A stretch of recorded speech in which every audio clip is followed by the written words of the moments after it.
Terima kasih masih bersama Economic Update pemirsa. Konflik Suriah telah berlangsung selama 11 tahun dan membawa kekacauan di seluruh negara itu.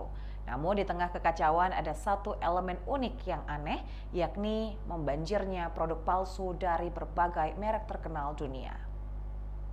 Restoran KFC ini tampak mirip restoran waralaba dari jaringan makanan cepat saji Amerika, kecuali yang satu ini terletak di Suriah.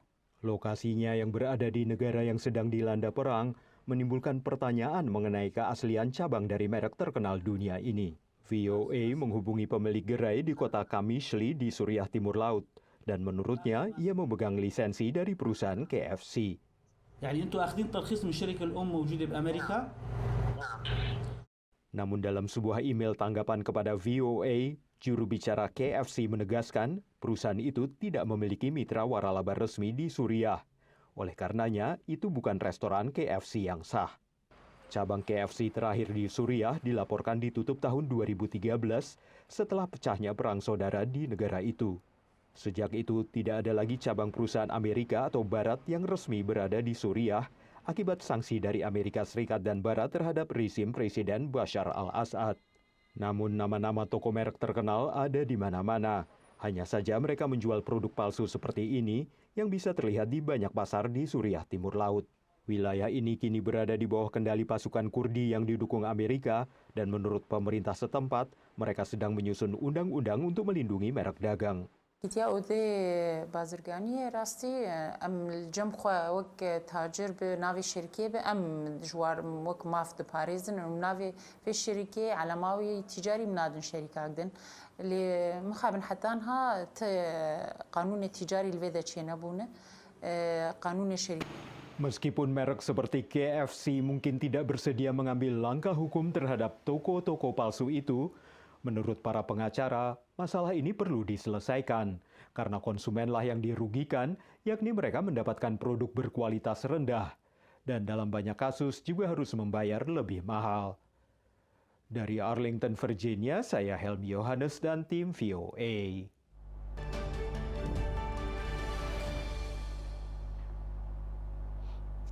Pemirsa, konferensi tingkat tinggi negara-negara BRICS di tahun ini berlangsung berbeda. Presiden Rusia Vladimir Putin hadir secara virtual, sementara pemimpin negara-negara non-anggota hadir secara fisik di ibu kota Afrika Selatan, termasuk Presiden RI Joko Widodo. Pertemuan pun diwarnai pro kontra soal perluasan anggota. KTT 5 negara dalam kelompok BRICS, yaitu Brazil, Rusia, India, Tiongkok, dan Afrika Selatan, kembali mengangkat perluasan keanggotaan. South Africa and China have similar views with regard to the expansion of BRICS membership, and we look forward to the discussion. Namun menurut analis, proses memperluas keanggotaan tak semudah itu dilakukan. Countries will have to agree on what the criteria are for expansion, so that they can sift through the more than several dozen applications from various countries around the world to join the organization.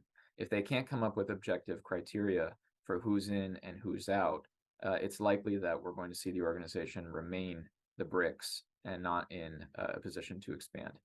Tiongkok dan Afrika Selatan adalah yang paling antusias menerima anggota baru. If you're China, you want to use the BRICS as a vehicle to expand your global influence in the developing world.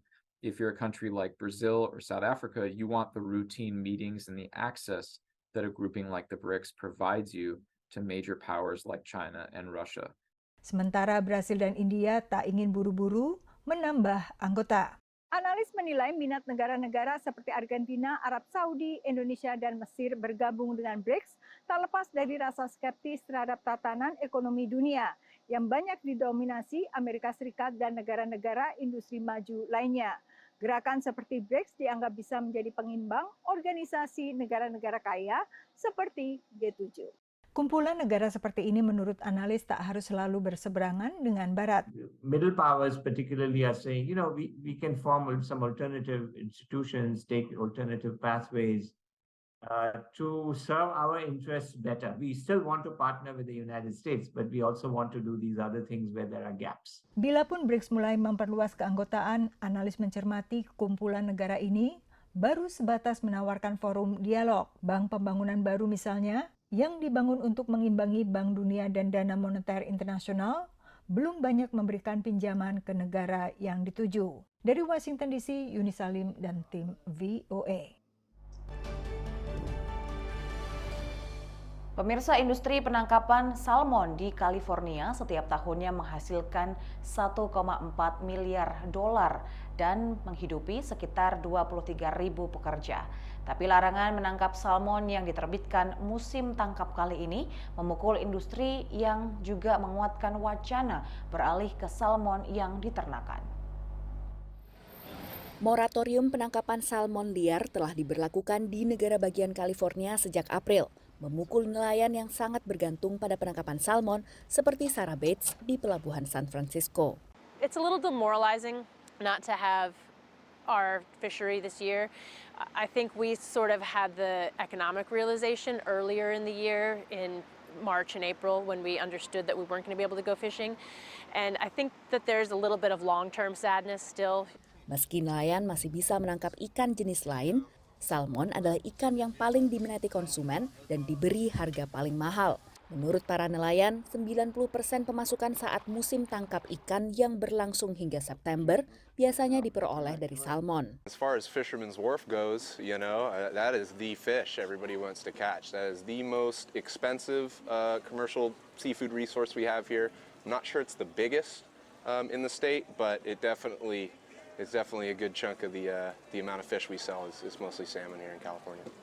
Larangan penangkapan salmon yang diputuskan regulator karena kekeringan panjang di California yang menekan populasi salmon di air tawar sebelum salmon pindah ke air laut.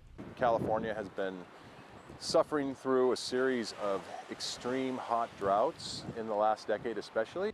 Sebagian penangkap ikan menganjurkan untuk sementara konsumen perlu beralih dari salmon liar yang ditangkap ke salmon hasil budidaya yang kini juga banyak ditemui di pasaran atau bahkan pindah ke jenis ikan lain yang tak kalah lezatnya. I'd rather eat something that's sustainable, something that, is healthy. So if I take some fish home, most of the time it's trout because they're a plentiful fish, their numbers aren't dwindling, so. Sementara industri restoran juga ikut terdampak larangan tangkap salmon dan sebagian akhirnya beralih ke salmon hasil budidaya. Everybody, all of us in the food world have to find ways to be able to continue to serve customers while keeping an eye on what we're doing to the planet in the process. Nelayan salmon umumnya berharap musim dingin pada pergantian tahun ke 2023 yang diwarnai curah hujan melebihi biasanya bisa kembali memulihkan populasi salmon liar. Data Organisasi Pangan dan Pertanian PBB menunjukkan sekitar 75% salmon yang dikonsumsi di seluruh dunia adalah salmon yang diternakan di tambak atau kandang lepas pantai. Tapi karena kekhawatiran soal gizi salmon yang diternakan, salmon yang ditangkap dari alam liar masih diminati sebagian konsumen meski mereka harus membayar lebih mahal. Dari Fisherman's Wharf di San Francisco, California, Virginia Gunawan dan tim VOA. Terima kasih pemirsa, Anda sudah menyaksikan Economic Update pekan ini. Terus update berita ekonomi terkini hanya di UB TV. Saya Belinda Amanda pamit undur diri, sampai jumpa.